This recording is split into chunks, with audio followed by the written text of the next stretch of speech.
أمتك إن أمتا سكو من دو ربي هاتم سوف أمتا أرسيدا كلفا في لفي إساني رابوك ربي وان إساني هدوبتو ما هن دبن نانجتن هدون كيسا نبر ريستني مال دبتنا إن نتي دبتنا وان دبت واللالي كاليسا دينتو أكنا نقول إجرات ننتوري حرنا علم أرمو كأفان توكو هاسو كأفان توكو دبتو كأيني إساتو كودا ويتا إني أكنت والنياتو أرجو جهلا وننا مجبسي سنجرو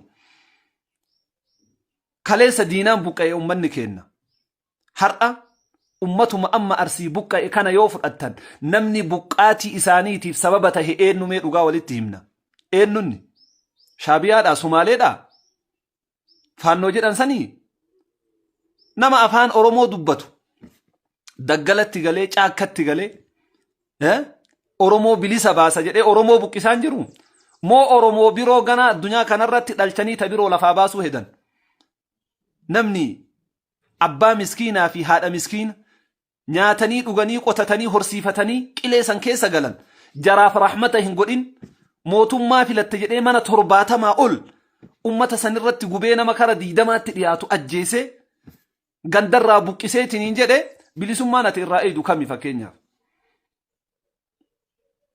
إنو بوكيسي ماليف بوكان بوكيسو متي نياتو نوتي نياتو إسي والتي بوفتنيتو من بدا كنتالو متوكو هارتي بالتنيف كان أمتا سنبرا جيسون چنقاتا هنجرو ما اتهاجيساني كجر كوني قامني هدأتي كوني هن ألفاتا إنهم بلسومسو هداني اللي جدي أفقافت دواتي ويتقري أكانو متي تائتنين يونم نقامني هدأتي توكو دين أكانا غوني جدو دين إني أكاس غوني سوني إنو نجدي أفلالي دين إني أجيس جدو سوني دين إني مانا اتقوبي جدو سوني إنو جدي أفلالي هاتتي أبيتي أفان توكو دبتان ولي قلو دنديان قامني إني جبو جراتشو دنديان garuu hawaasa miskiina gaara keessa galu ka harree fe'atee achi gabaa dhaqatuunu yookaa sa'aatii 3-4 itti fudhatu kanarraa mana gubeetiniin ati bilisummaa irraa eeda akkamit dubbadda sheemeen akkamit dubbadda jecha nama haasawu kun nama garii hin aarsa akkam godhan maaltu fala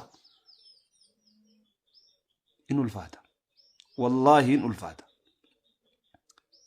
namni minishaa ajjeesee minishaa booji'ee diina boojinee jedhaa bar دينا بوجيني سنجر عبر مي كم قول طيب كم الدبتة ما لها دبت وهي ما لك دبت وفيتن أرسي ربي سيهاتمس أرسي ربي سيهاتمس واني أرسي لك جمان لكن ولقك يهاتك فم جمك يهاتك فم هرري بوجي في ولو ولق هاتك فم بإذن الله الكريم ربي نهاسته كأيتي نتي ربي أمانا نهاقود نما أمانا نورج أمو أمانا ربي سهادورج نما نجايس أبسيس ربي نجايس حد أبسيس وأنا تجيتي هجتشو تجرتو كنا ربي سبحانه وتعالى ما يلفظ من قول إلا لديه رقيب عتيد علمي نماتك وأنتك دبته هن هجت حق رقيبي في عتيد وإني هجت سنقل ميزان حسناتا يوكا ميزان عقوبة إساكيسا كهنيفت ميزان همتو إساكيس يوكا ميزان خيري إساكيسا كتبني وانت كان دبت حاجه جل ما هو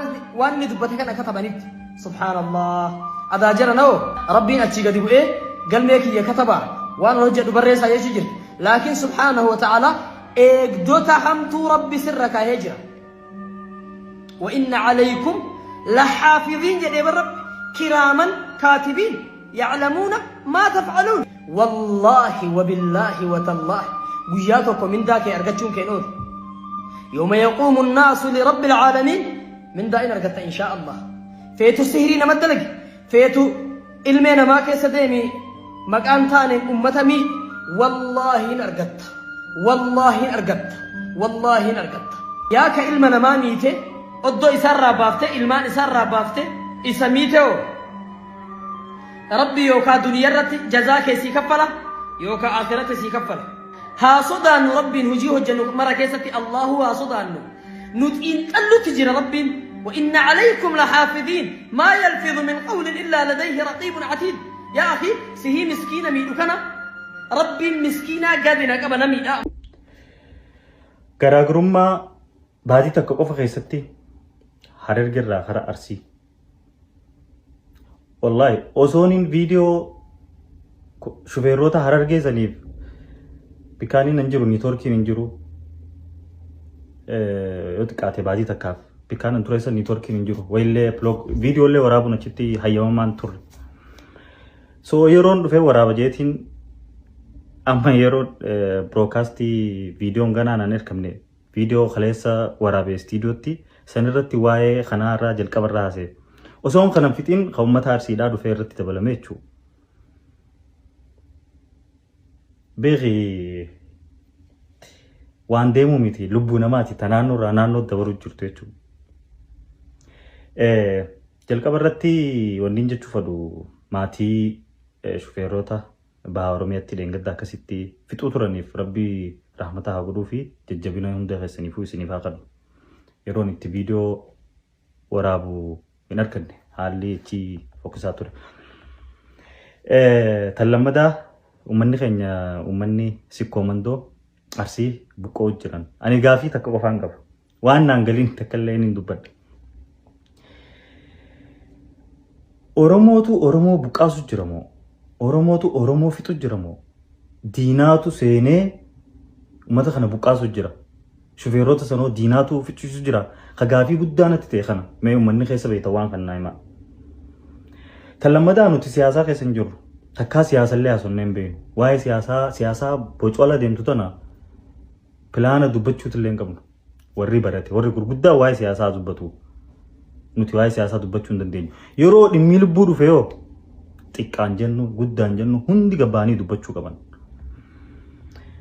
Maaliif wanni kun akkanatti naannoorraa naannoo daddabru jiranii beektanii? Yeroo Wallaggatti uummanni dhumu cal jenne. Harargee dhufan. Harargeetti yeroo akkas goonu kutaan biraa cal. Yeroo Arsiitti dabru kutaan biraa ammas cal yoo jette boru Jimmat dabra. Iftaan Booranat dabra. Iftaan taan Shawat dabra. Iluut dabra. So wanni kun akkanatti deemaa jechuudha.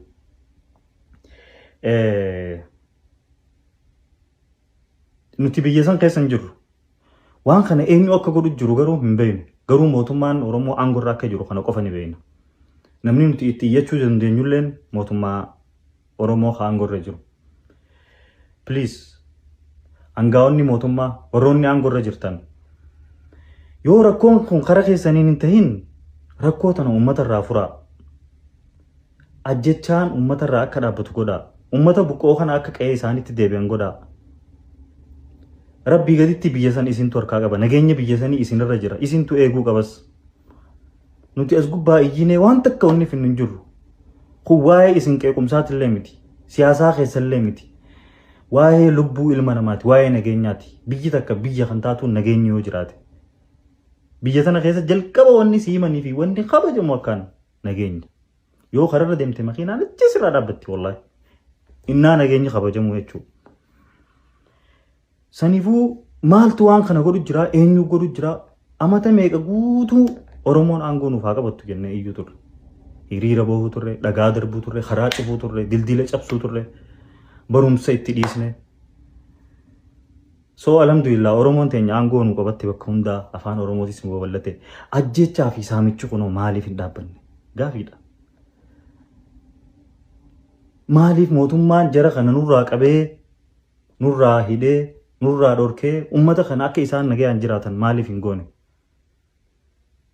Moo humna mootummaatii oli jarri waan kana godhu. An wanni kun waa takka addanaa bahuu diti wallahi.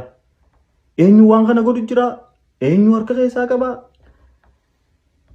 Waa takka irraa naa galuu dite. Namni keessa beektan please naa himaa wallahi waa takka illee irraa hin beeku. Waa'ee siyaasallee turte dhaggeeffachuu illee hin fedhu dhaggeeffachuutu illee hin jiru. Sanifuu warroottan du'an hundaafuu shufeerroota keenya ispeeshaalii warra dhiyoo akiraman san wallahi rabbi rahmataa godhuuf irra deebi'ee maatii saniif rabbi jajjabina isin hundaafuu isiniif haa kennu. Ammallee yoo tokko hin taane yoo cal jennee walirra laallee boru mana kan keessis yana osoo itti ilaaltee agartuu. Eenyuuf ibidda eenyuuf dhukkuba ni beeytanii maatii abbichiisan irraa du'u. Ilmoo abbaan irraa duutu haadha manaa abbaan manaa irraa du'u. Saniif dhukkuba laalaa zalaalam jechuudha. Laalaa zalaalamtu itti qabata. So hangan hundarra gahini cal jennee ilaaluu dandeenya. Gaafu gaafa nurra gahe waan gootu hin beektu jechuudha. Saniifuu yeroo wanni akkanaa lubbuun tu dhufte bakka takkaa bar mirga qabdaa bar mirga qabnaa bar warra achi keessa jirtu wallahi mirga qabdan ajjechaa nurraa haa dhaabbattu reebichi nurraa haa dhaabbatu jechuu kun sodaa miti kun siyaasallee miti mootummaallee qeequu miti siigalee nagayaan jiraachuu fedha hawaasni soo nagayaan jiraachuu feetanii mootummaa biyya san bulchu jira gabbaati itti iyyadha nurraa haa dhaabbatu jaan kun waa takka siyaasaa waliin qabatu so mootummaan sagalee maybe shiftaa waan kana godhu Allahu alam nama waan kana godhu jiraan hin beeku waan hin beekne immoo itti abaluu jee abaluu qeequu hin danda'u wanni hin danda'u mootummaan biyya san keessa jiru nageenya ummataa akka eegu qofa ergaa kiyya dabarsuudha lubbuun baate taa dhufuu jirtu tan ammoo isin hundi bikka takkaa haatanii isinumaaf ispeeshaalii warri biyya keessaa firraa dubbaddaa haga mana keessa seenu wanni kun hin eeginaadha salaamu alaikum warahmatullah galatoomaa ulfaadhaa ergaa kana qaama dhimmoonni ilaallatu biraan gahaadha